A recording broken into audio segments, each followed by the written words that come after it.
Hi all எல்லாரும் எப்படி இருக்கீங்க?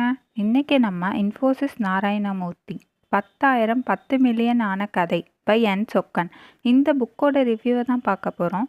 நம்ம சேனலில் தொடர்ந்து நல்ல நல்ல book reviews and short stories போட்டுட்டு வரோம். உங்களுக்கு பிடிச்சிருந்தா கண்டிப்பாக லைக், ஷேர் அண்ட் சப்ஸ்கிரைப் பண்ணி சப்போர்ட் பண்ணுங்கள்.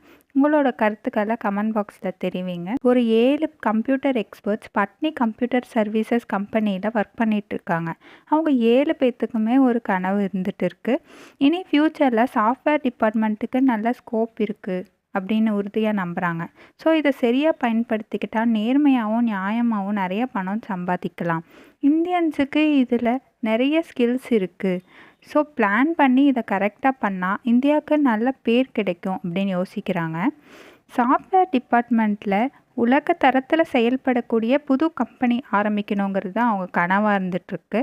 ஆனால் அப்போ அவங்களுக்கு பணம் ஒரு முக்கிய தேவையாக இருக்குது. இப்போ நாராயணமூர்த்தி பட்னி கம்ப்யூட்டர் சர்வீசஸில் சாஃப்ட்வேர் செக்ஷன் ஹெட்டாக இருக்கார். அவர் தான் இந்த புதிய கம்பெனிக்கான கனவை காண முதல்ல ஆரம்பிக்கிறாரு. அதோட தன்னை மாதிரியே ஒரே கருத்துக்கள் இருக்கவங்க 7 பேரோட பேசி அவங்க சம்மதத்தையும் பெற்றிருக்காரு.